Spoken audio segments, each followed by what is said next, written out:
Hello and welcome to today's webinar, Data Protection, Expectation versus Reality. This event is the first in the new Veeam Trailblazer Talks series.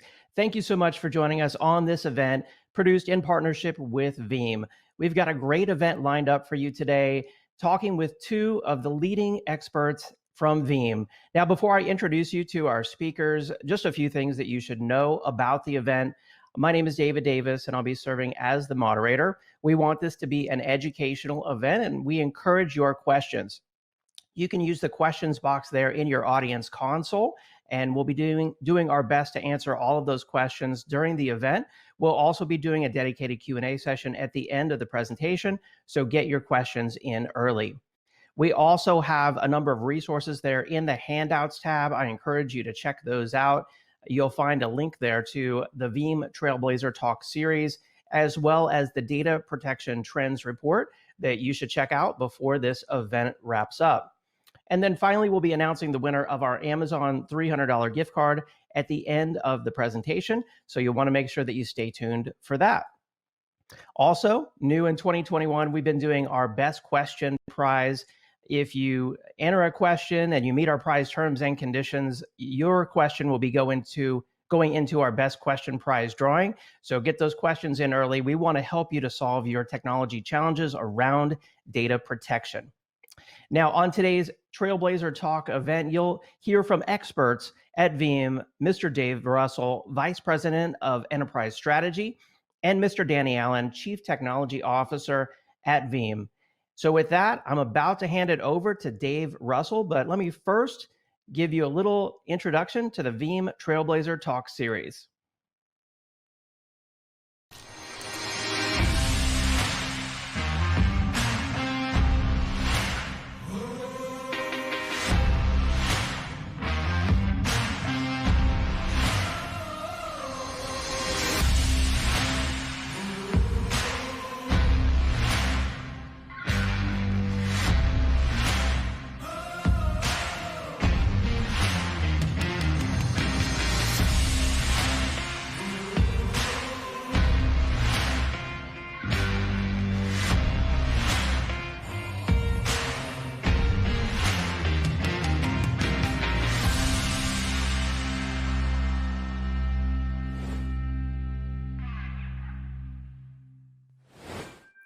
Awesome. Thank you so much, David, for getting us set here and a great pump up video. I just want to take a couple moments and just tell you what this new series is about, the Veeam Trailblazer Talks. So what we wanted to do is, albeit virtually, unfortunately, but we've got now 8 different sessions from a variety of different topics around data protection from a variety of different speakers, both within Veeam and external as well.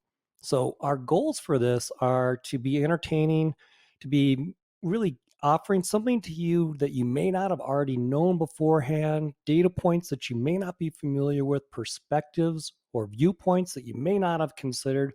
I promise you none of these are going to be a hardcore Veeam commercial. Rather, what we really want to do is engage in much more of a vendor neutral, industry overall kind of discussion. And to lead that charge today, very proud to bring in our Senior Vice President and Chief Technology Officer of Veeam, Danny Allan, who's going to take us through data protection, expectations, and realities. Danny, thanks so much for taking the time to join us today. Thank you, Dave. Certainly, I'm grateful for the opportunity to be here, and yeah, it's exciting.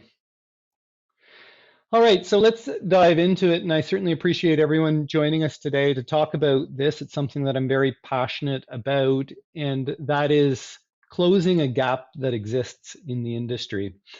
So the title of the talk is Data Protection Expectations and Reality, and one of the things that is very clear in speaking with organizations around the world is that what the business sometimes expects is not actually the reality of what they have in their business. And this year we had the opportunity, and in fact, Dave Russell is being modest in the opening because Dave Russell is the former distinguished analyst and lead author of the Data Protection Magic Quadrant from Gartner. But Dave Russell with Jason Buffington, who is also a vice president and former principal analyst at Enterprise Strategy Group, and Julie Webb, who's a director of research and analysis here at Veeam. The three of them came together to put together a survey called the Data Protection Report. And it was a survey of 3,000 organizations around the world. It's by far the largest survey of its type ever to be conducted. And one of the things we wanted to understand was this gap that exists between the business and the feet on the ground. And so while there's facts in that study, and I'm going to go through some of the facts, I thought it would make sense to start off with perhaps the lead gap that exists. We asked those 3,000 organizations, we said, is there a difference? Is there a gap between what your business expects for data versus the reality of how well they're able to protect that data and get that data back? And over 80% of the organizations either agreed or strongly agreed with what we call the availability gap, how fast they can recover the applications versus the need to have those applications protected. The second question we asked them, and this is just opinion, I'll get into the actual data in a moment here, but the second question that we asked them, of course, was, what about the protection gap? In other words, how often do you protect your data versus how much data can you afford to lose? And what we saw from that was that 76% of organizations said there's a gap between how frequently their data is protected versus how much data they can afford to lose. And so it's very clear that there is a gap in between the business and what we're doing with technology.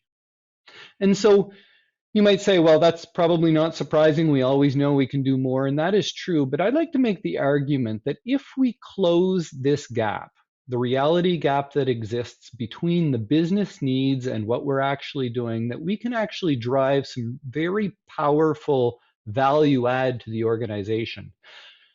The basis of this is data resilience or digital resilience. If we can protect data effectively, if we can close the gap between what the business expects and what we're actually doing, we have digital resilience.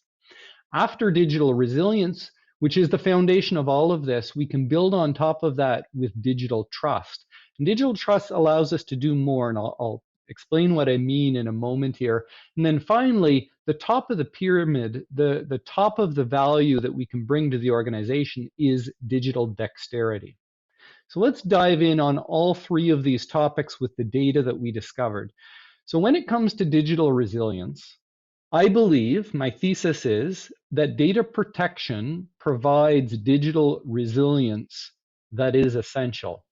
And in that survey, what we did is we didn't ask everyone how well they protected the data. What we did is we narrowed it down to just the technical decision makers. I believe the number was 983 of them.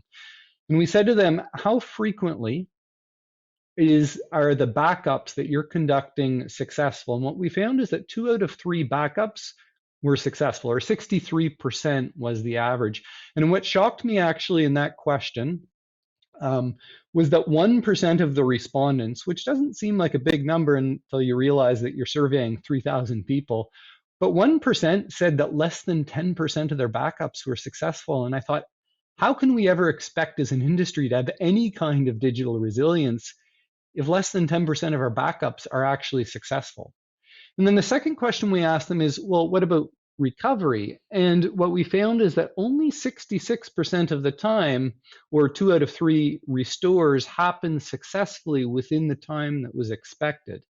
And so 2/3 of backup successful, 2/3 of recovery successful, which sounds good until you realize that that means that less than half of restores will be successful, 42%, because if only 2/3 of backups are working and only 2/3 of recoveries are working, then we're down to less than half of recoveries being successful.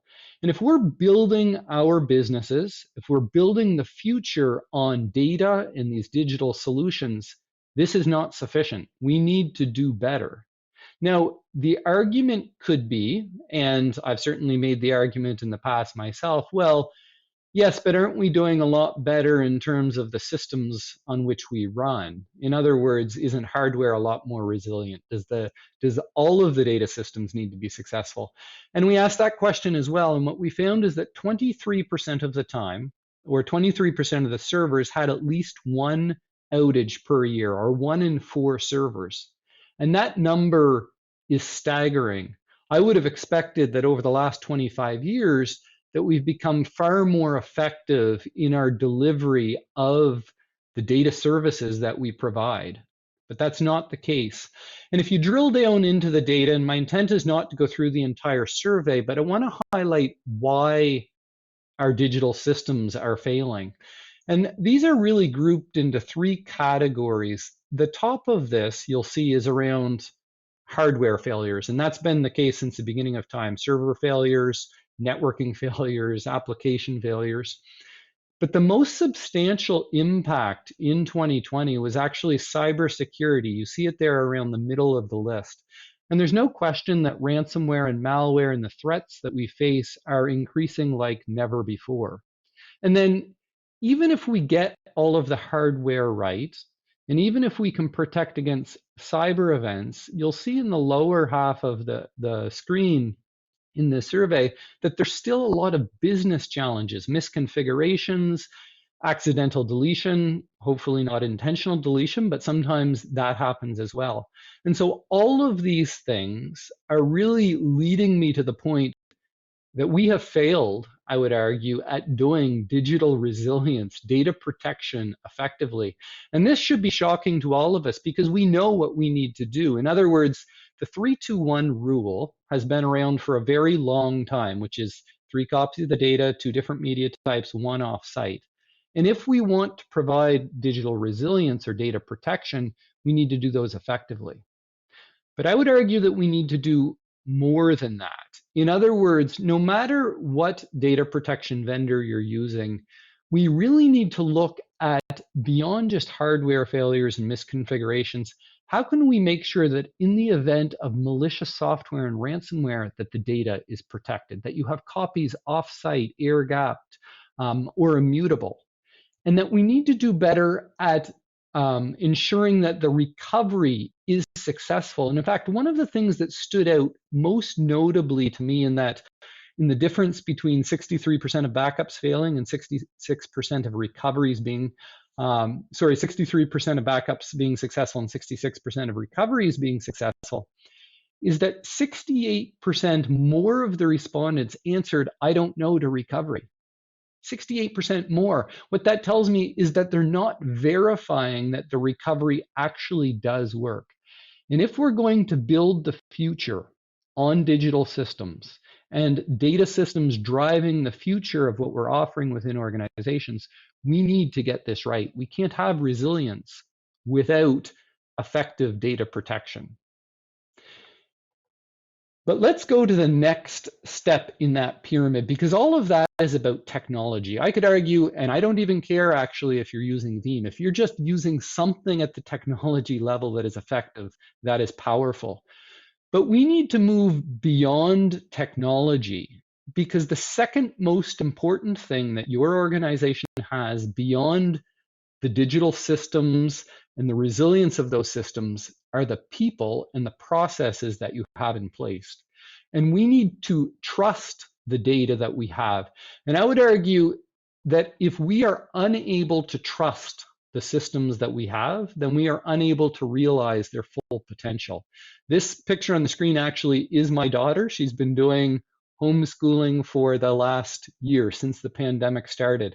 And if you think about what we have done over the last year, we've introduced clearly remote learning, we've introduced telemedicine, we've introduced all of these incredible new ways of transforming our businesses, but we need to trust it. We need to have the trust in the systems that we are offering, or we can't recognize its full potential. If you look at some of the questions that we asked, trust is about relationships. We know this. It's more than technology. It's about having confidence in the systems that we that we are deploying within our organization. And trust is not just about people and not just about collaboration and teams, but also about technology. So how is it that you can trust? Or why is trust so important of technology systems? Because we know that sometimes they fail. In fact, one of the questions that we asked is how much downtime can you tolerate? Because you have to recognize that some downtime is expected. You'll see that 7% of organizations said, at least for their critical or high priority applications, they couldn't tolerate any downtime. And if you look at normal applications, what you'll see is 4%, no downtime tolerated. But the reality is, because we're considering here the difference between expectations and reality, the reality is sometimes there is downtime, and we need to be able to minimize that to meet the demands of the business. And in fact, you'll see over 50% of the time, organizations need to have less than 2 hours of downtime. The thing that actually struck me from this question was how little difference there was actually between high priority applications and I'll say normal applications. They're both important and both need to come back in a very short period of time. But we need to be able to measure this. If we can only tolerate so much, we will never be able to trust those digital systems unless we measure it. And how do you measure it? Through automation. The same thing, if you remember that question early on when we asked the opinion, how much data can you afford to lose? The flip side of that is how frequently are you protecting your data? And of course, here's where there is a gap. For high priority or critical applications, you're protecting them continuously, and for normal applications, less frequently. But if we are unable to measure this and prove and validate that we have the results that we expect, then we'll never have the full trust of those systems. And if we don't trust them, we won't be able to realize their full potential. So when I look at healthcare and I look at remote education and I look at solving climate change and all the big challenges that we're trying to solve as an industry together, what I would present to you or submit to you as a thesis is that we need to have better orchestration and automation so that we as individuals, as people, we can trust the systems that we have in place. So digital resilience is the foundation. The digital trust that we have at that emotional level and provable level with orchestration is number 2. And that brings us to the third scenario, which is digital dexterity, the ability for our organizations to respond quickly. And I would argue that data mobility is what helps our organizations to respond quickly. And this was part of the survey as well. So we went out to these 3,000 organizations, and here's the interesting thing. We asked them before COVID ever hit. We said, how much cloud are you actually using then? And what were the effects of COVID on that? And over 90% of the organizations that we asked the survey question to said that we increased, and 72% we significantly increased the amount of cloud that we're using. Well, why is that? It's simple. It's that the organization had to react quickly to something that happened. Now, in this event, it was clearly a pandemic. It could be a cyber event. It could be DevOps. It could be the next wave of infrastructure. But we need to be able to respond quickly. Digital dexterity is what drives our businesses to the next height. Now, you might argue to me, well, maybe that's only because of COVID. After COVID is done, people are going to pull out of the cloud, that mobility is not needed. And that is not true. One of the questions that we asked is we said, after the pandemic, if you're looking forward to the post-pandemic and into 2021, how would you characterize what you're planning to do? And it was the same answer. And you'll see most people, we will add more cloud services to our IT portfolio. We're going to consume more SaaS services. We're going to leverage more hybrid. When I talk to organizations, actually, you'll see a lot of this hybrid conversation. They talk about edge, they talk about IoT, they talk about all of these different ways of delivering services in a way that is most effective for them. Well, if we're going to modernize, if we're going to have that dexterity and agility, then we need the mobility of the data systems that we're deploying for our services. And the survey bears this out. Probably the most significant question to me, because we did this 2 consecutive years. We've actually done it many consecutive years. But we asked them before COVID hit. You'll see here we asked them about their physical footprint, we asked them about their virtual footprint, we asked them about their cloud footprint. If you look at the physical footprint, you'll see 38% of them were using physical systems. And they said 2 years from now, we're going to be about 29%. We're going to pull down on that a little bit. What happened when COVID hit? That's the second bar. It actually dropped down to 29%. So what they expected in 2 years, they achieved in 1 year. The striking numbers are actually in the virtual and cloud adoption. Before COVID, about 30% of their infrastructure was running virtually, and they said 2 years from now, it'll remain about the same. What actually happened was that people started pulling their workloads out of their data center. The actual numbers, which is the second bar there you'll see in the middle, it went down to 23% was virtualized, and they expected that to remain flat for the future. But look what happened on the cloud side. The expectation was, so we started this 2 years ago in the survey, we asked 32% of the workloads were in the cloud, and they said, 2 years from now, we should be about 41%, about 10% growth. But the impact of the pandemic, of COVID, made a 15% jump in the workloads. The actual percent of workloads running in the cloud after just 1 year, and this was caused by the pandemic, it actually had a very significant impact of 47%. And that's not pulling back. We saw that on the last question, and you'll see when you ask them 2 years from now, they expect that to continue to increase. Why does data mobility matter? Because it gives us the digital dexterity as an organization that we need. And so all of these things I would submit to you that we build our business on, the foundation of which is digital resilience. That is foundational and fundamental. It's probably the most important asset that we have within our organization is the data, and it needs to be resilient. The most important asset other than people, but people come into this when you talk about trust, because the people and the processes have to be automated so that we can verify that the resilience is there that is needed. And finally, that is what will give us the dexterity. And I look forward into the future and I think about the big problems that can be solved. It will require that level of data mobility. Most organizations don't have the computing power on premises, for example, to come up with a vaccine for COVID-19 or to solve climate change or to address the big healthcare challenges that we have. Most of these big challenges will require computing power that you don't have within your organization.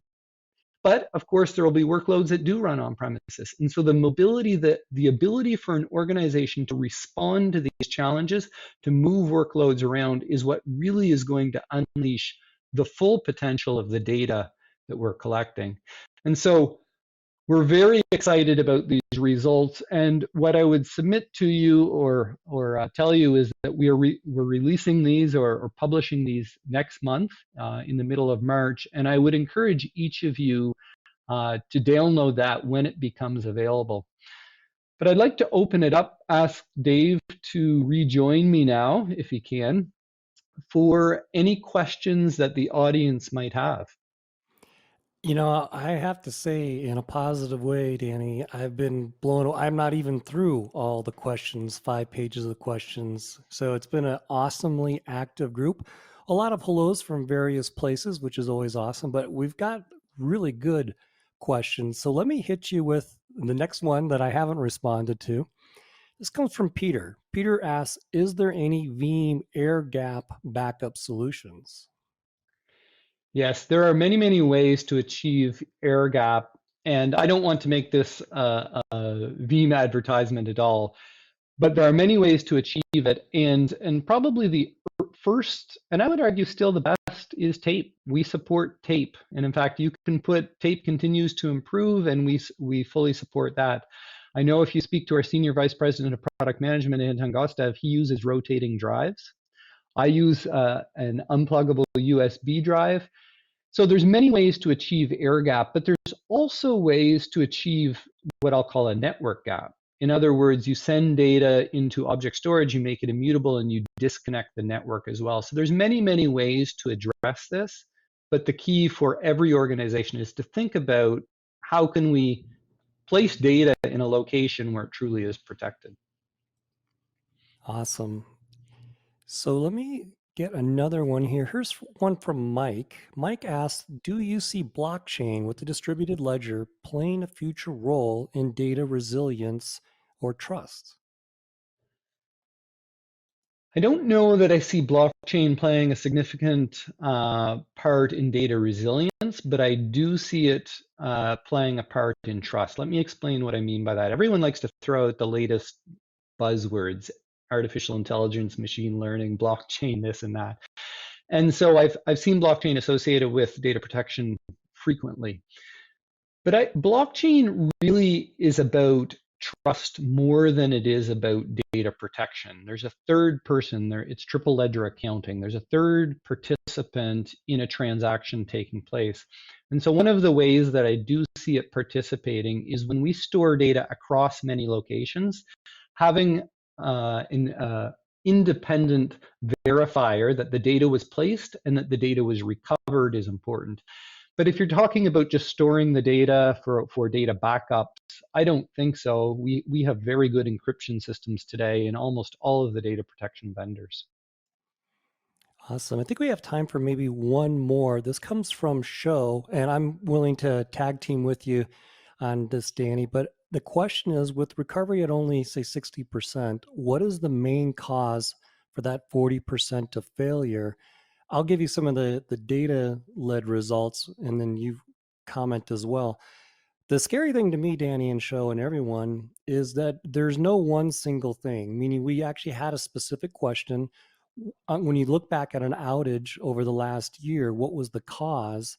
And it ran the gamut from configuration issues, power issues, network. I could go on the list, but the unfortunate point is, even with the increased resiliency of our components, we still have configuration problems. We still sometimes have component problems. Obviously, we have the rise of cyber threats, as people have been commenting on.